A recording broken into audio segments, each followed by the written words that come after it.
आप सभी साथियों का एक बार फिर से मैं आपके अपने यूट्यूब चैनल हिंदी ज्ञान पब्लिकेशन पे हार्दिक स्वागत और अभिनंदन करता हूं।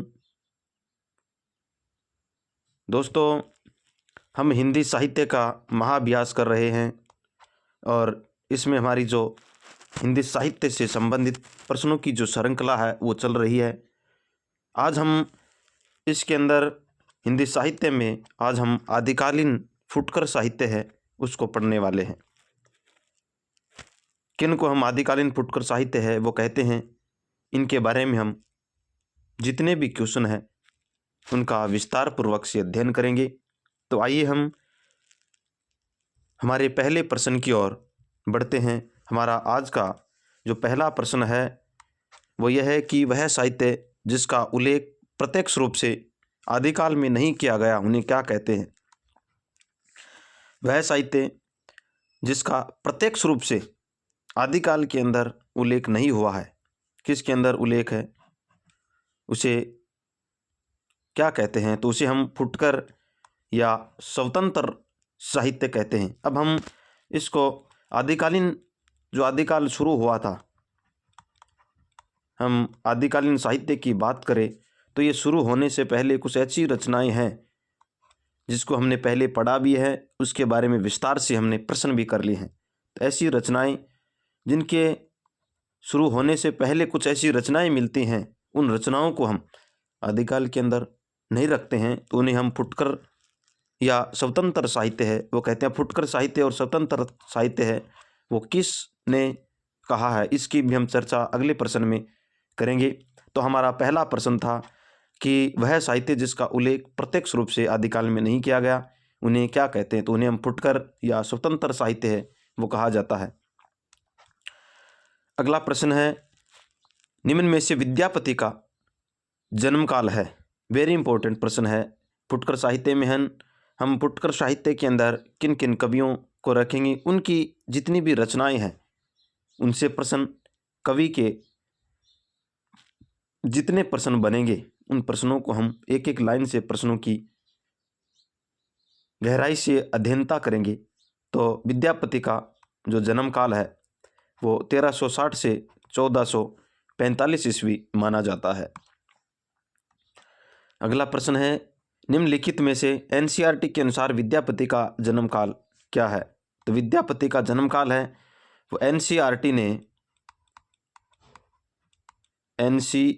ने क्या माना है। तो 1380 से 1460 है वो एनसीईआरटी ने इनका जन्म काल विद्यापति ने। दोस्तों, विद्यापति है वो हमारे हिंदी साहित्य के अंदर महत्वपूर्ण स्थान रखते हैं। इनकी रचनाओं से प्रश्न आता है, इनके कथनों से प्रश्न आता है। तो कम से कम हम चाहे फर्स्ट ग्रेड हो और चाहे हम सेकंड ग्रेड की बात करें तो हमें 2 प्रश्न है वो देखने को मिलते हैं। तो हम एक भी प्रश्न है इनका ऐसा नहीं छोड़ेंगे जिसमें विद्यापति की कोई संभावना रह जाए कि प्रश्न इनमें से नहीं आए। तो हमारा जो अगला प्रश्न है वह है कि आदिकाल और भक्तिकाल का संधि कवि किसे कहा जाता है। वेरी इंपॉर्टेंट प्रश्न है। जो महत्वपूर्ण प्रश्न है हम उनको स्टार लगाते हुए चलेंगे। तो विद्यापति को आदिकाल का और भक्तिकाल का संधि कवि है वो कहा जाता है। संधि कवि किसे कहा जाता है, विद्यापति को कहा जाता है। महत्वपूर्ण प्रश्न है। हमारा अगला प्रश्न है, विद्यापति किसके दरबारी कवि थे। ये त्रिहुट के राजा शिव सिंह सेंगर के दरबारी रहे हैं। त्रिहुट के राजा जिसका नाम शिव सिंह है था, ये विद्यापति उनके दरबारी कवि थे।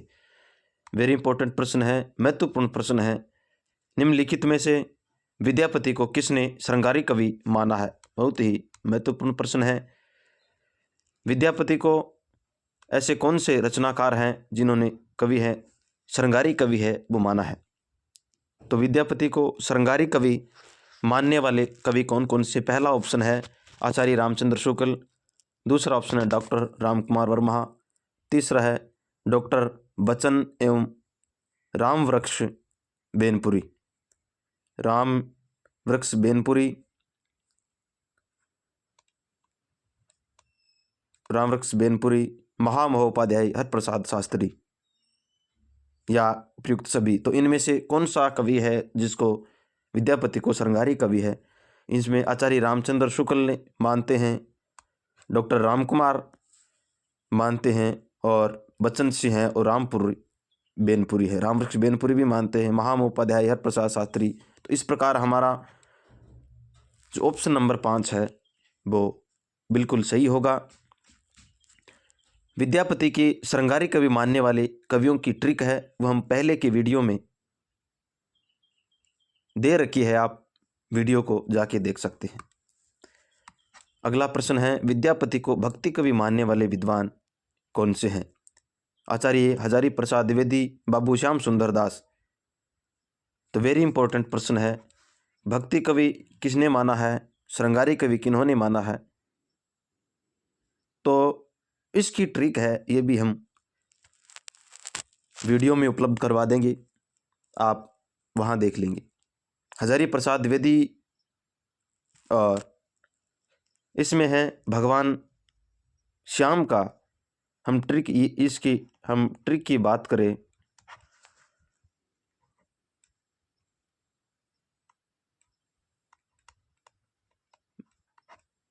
भगवान या श्याम की भक्ति में, भगवान श्याम की भक्ति में प्रसाद है वो खाते हैं। तो इसमें श्याम सुंदर दास हो गया, भक्ति का मतलब भक्ति कवि मानने वाले, और प्रसाद का मतलब हजारी प्रसाद द्विवेदी हो गया। तो हमने ऐसे ट्रिक है वो अनेक डाल रखी है, आप वहाँ पर देख लीजिएगा। हमारा अगला प्रश्न है, बाबू श्याम सुंदर दास और ब्रजनंद सहाय के अनुसार हिंदी के वैष्णव साहित्य के प्रथम कवि कौन है? वेरी इंपॉर्टेंट प्रश्न है, महत्वपूर्ण प्रश्न है। वैष्णव साहित्य है वो विद्यापति को कहा जाता है। ये किन्होंने कहा है? बाबू श्याम सुंदर दास और ब्रजनंद सहाय ने विद्यापति को वैष्णव साहित्य का प्रथम कवि माना है। वेरी इंपॉर्टेंट प्रश्न है, हम इंपॉर्टेंट प्रश्न की श्रेणी में इसको रखेंगे, बहुत ही महत्वपूर्ण प्रश्न है। हमारा अगला प्रश्न है, यह भी वेरी इंपॉर्टेंट प्रश्न है, राधा कृष्ण के पवित्र प्रेम से ओतप्रोत रचनाएं किनकी है? राधा और कृष्ण की पवित्र प्रेम की हम बात करें तो इनकी विद्यापति की जो रचनाएं हैं उसके अंदर राधा और कृष्ण का प्रेम मिलता है। राधा और कृष्ण इन दोनों के पवित्र प्रेम की कहानी है वो रचनाओं के अंदर, विद्यापति की रचनाओं में देखने को मिलती है। हमारा अगला प्रश्न है, वेरी इंपॉर्टेंट प्रश्न है, यह वेरी वेरी इंपॉर्टेंट हम प्रश्न है वो कहेंगे, विद्यापति को शुद्ध श्रृंगारी कवि किसने कहा? शुद्ध श्रृंगारी कवि है विद्यापति को आचार्य रामचंद्र शुक्ल ने कहा है। आचार्य रामचंद्र शुक्ल है वो हिंदी साहित्य में अपना महत्वपूर्ण है अध्ययन रखते हैं। ऐसा हो ही नहीं सकता कि हम हिंदी साहित्य के अंदर हर एक लाइन में और हर एक टॉपिक के बारे में आचार्य रामचंद्र शुक्ल ने अपना मत प्रस्तुत नहीं किया और उसकी गहनता से अध्ययन हम नहीं कर पाए। हम आचार्य रामचंद्र शुक्ल को अगर नहीं पढ़ें तो हम हिंदी साहित्य को कभी भी नहीं समझ सकते। आचार्य रामचंद्र शुक्ल है वो विद्यापति को शुद्ध श्रृंगारी कवि है वो मानते हैं। बहुत ही महत्वपूर्ण प्रश्न है। हमारा अगला प्रश्न है, विद्यापति को रहस्यवादी कवि मानने वाले विद्वान। रहस्यवादी कवि, वेरी इंपॉर्टेंट प्रश्न।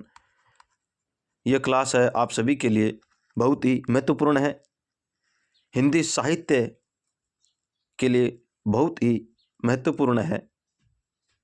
जॉर्ज अब्राहम गिरिसन और डॉक्टर नगेंद्र नाथ ने विद्यापति को रहस्यवादी कवि है,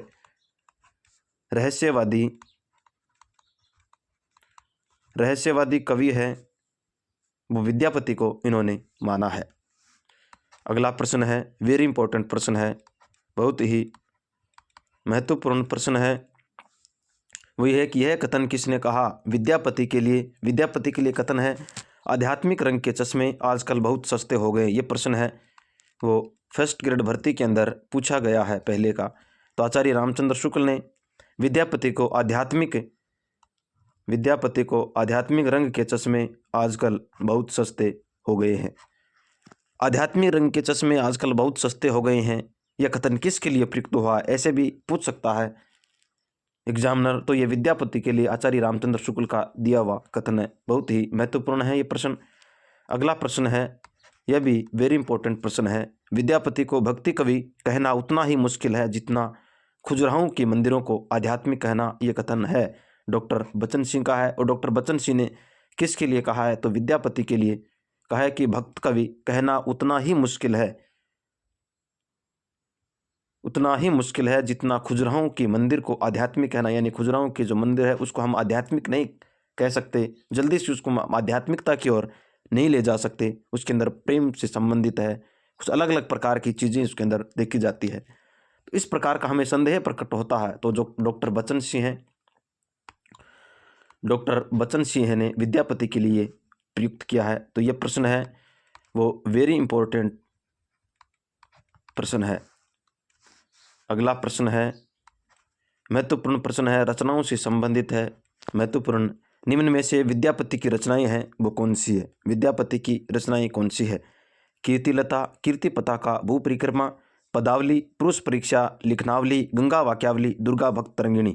पहले ऑप्शन के अंदर है कीर्तिलता, इनकी कीर्ति पताका, भू परिक्रमा, पदावली, पुरुष परीक्षा, लिखनावली, गंगा वाक्यावली, दुर्गा भक्त तरंगिणी। ये सभी रचनाएं हैं विद्यापति की है। विद्यापति की रचनाओं की हमने ट्रिक है वो पहले के वीडियो में डाल रखी है, आप एक बार फिर से जाकर के वो वीडियो है वो देखें तो आप सभी को एक ट्रिक के माध्यम से विद्यापति की जो रचनाएं हैं वो याद हो जाएगी। हमारा अगला प्रश्न है वो महत्वपूर्ण प्रश्न है। ये प्रश्न वेरी इंपॉर्टेंट प्रश्न है कि विद्यापति ने रचना कीर्तिलता रचना में स्वयं को क्या कहा? विद्यापति ने अपनी रचना कीर्तिलता रचना में स्वयं को क्या कहा है? तो खेलन कवि है वो कहा है। किस रचना के अंदर कहा है? तो कीर्तिलता जो रचना है उसके अंदर अपने आप को खेलन कवि कहा है। हमारा अगला प्रश्न है, विद्यापति ने कीर्तिलता रचना को क्या कहा है? कीर्तिलता जो रचना है विद्यापति ने उसको तो कहानी कहा है और उसके अंदर अपने आप को खेलन कवि कहा है। स्वयं को विद्यापति ने इस रचना के अंदर स्वयं को क्या कहा है? खेलन कवि कहा है। अगला प्रश्न है, कीर्तिलता रचना में अवट भाषा को क्या कहा गया है? वेरी इंपॉर्टेंट प्रश्न है, महत्वपूर्ण प्रश्न है। देशील बैना, इन्होंने एक पंक्ति प्रस्तुत की है कि देशील बैना सब जन मिठा, ऐसी पंक्ति है वो विद्यापति की है। तो कीर्तिलता जो रचना है इसके अंदर विद्यापति ने अवट रचना में अवट भाषा को देशील बैना भाषा का प्रयोग किया है। अगला प्रश्न है महत्वपूर्ण प्रश्न है, वेरी इंपॉर्टेंट प्रश्न है, वेरी इंपॉर्टेंट ये प्रश्न है वो है वेरी इंपॉर्टेंट क्वेश्चन।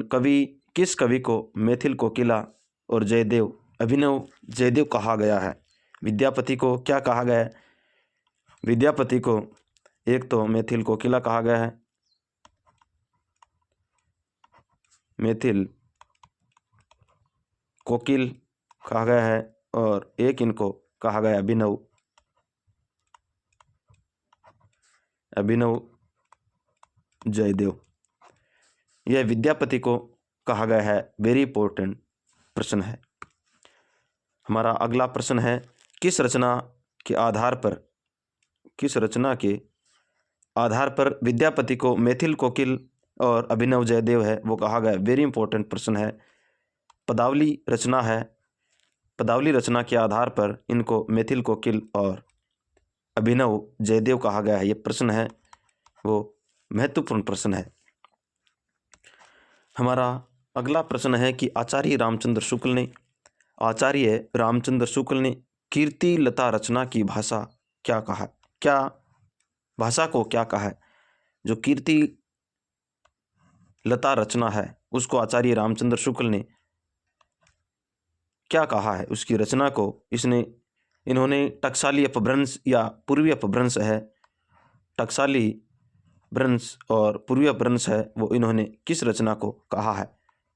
तो हम नीचे लिख सकते हैं कीर्ति लता, जो कीर्ति लता रचना है इसको इन्होंने टकसाली अपभ्रंश या पूर्वी अपभ्रंश कहा है। वेरी इंपॉर्टेंट प्रश्न है,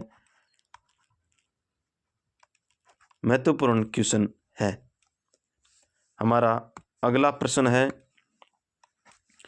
वो है कि किस कवि ने विद्यापति को नागिन की मादक लहर कहा है। यह प्रश्न है वो महत्वपूर्ण प्रश्न है। महत्वपूर्ण प्रश्न है, विद्यापति को नागिन की मादक लहर है वो किसने कहा है। सूर्यकांत त्रिपाठी निराला ने इनको क्या कहा है, नागिन की मादक लहर कहा है। वेरी इंपॉर्टेंट प्रश्न है, बहुत ही महत्वपूर्ण प्रश्न है। मैं कह रहा हूँ कि हिंदी साहित्य में हम विद्यापति की बात करें, विद्यापति हैं, इनसे एक भी प्रश्न है वो इस क्लास से अगर बाहर चला जाए तो आप मुझे बता देना, एक भी प्रश्न है वो बाहर नहीं जाएगा। और ये प्रश्न है विद्यापति से महत्वपूर्ण प्रश्न है, जितने भी क्वेश्चन है वो वेरी वेरी इंपॉर्टेंट क्वेश्चन है जो एग्जाम की दृष्टि से बनाए गए हैं। एक एक लाइन से लाइन टू लाइन प्रश्न है, उनकी संरचना की गई है। तो हमारा अगला प्रश्न है कि सूर्यकांत त्रिपाठी निराला ने किस रचना के आधार पर, अब इन्होंने किस रचना के आधार पर विद्यापति को नागिन की मादक लहर कहा है। मादक लहर है वो पदावली रचना के आधार पर किसने क्या कहा है। पहले तो हम देखेंगे नागिन की मादक लहर, और ये कहा किसने है, सूर्यकांत त्रिपाठी निराला जी ने कहा है। वेरी इंपॉर्टेंट प्रश्न है, ये प्रश्न है वो महत्वपूर्ण प्रश्न है, हम इस प्रश्न को इंपॉर्टेंट श्रेणी में रखेंगे। अगला प्रश्न है महत्वपूर्ण प्रश्न, विद्यापति को जातीय कवि की संज्ञा है वो किसने दी। विद्यापति को जातीय कवि की संज्ञा है डॉक्टर बचन सिंह ने दी है। वेरी इंपॉर्टेंट प्रश्न है, विद्यापति की रचना कीर्ति लता रचना किस संवाद में हुई है। तो यह विद्यापति की जो रचना है वो कीर्ति लता रचना की हम बात करें तो यह भृंगी संवाद के अंदर रची गई रचना है। कीर्ति लता जो रचना है वो भृंगी संवाद के अंदर रची गई है। अगला प्रश्न है वेरी इंपॉर्टेंट प्रश्न है, महत्वपूर्ण प्रश्न है, वो यह है कि हिंदी में कृष्ण को काव्य का विषय बनाने का प्रथम श्रेय है वो किस कवि को जाता है। तो विद्यापति को कृष्ण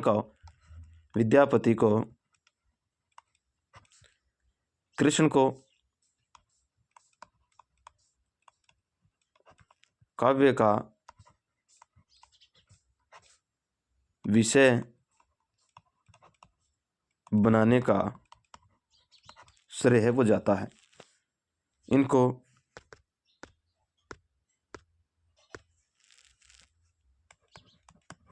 श्रेय है वो जाता है।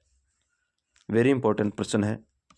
हमारा आज का जो अंतिम प्रश्न है वो यह है कि निम्न में से अमीर खुसरो का सही जन्म काल है। 1255 ईस्वी से 1324 ईस्वी तक। इनके आगे की चर्चा है हम कल करेंगे अगली क्लास में। कल हम इसी तरीके से अमीर खुसरो के बारे में जिस तरह से हमने आज विद्यापति की बात करी है, प्रत्येक लाइन से लाइन टू लाइन प्रश्न बनाए हैं, उसी तरीके से हम अमीर खुसरो की भी बात है वो कल करने वाले हैं। तो विद्यापति है उसमें से एक भी प्रश्न है वो बाहर नहीं जाएगा। आप उम्मीद के साथ और विश्वास है वो कायम रखें और अपनी पढ़ाई है उसको निरंतर जारी रखें। तो आगे की चर्चा हम अगली क्लास में करेंगे। तब तक के लिए आप सभी को धन्यवाद। जय श्री कृष्णा। राधे राधे। मिलते हैं अगली क्लास में।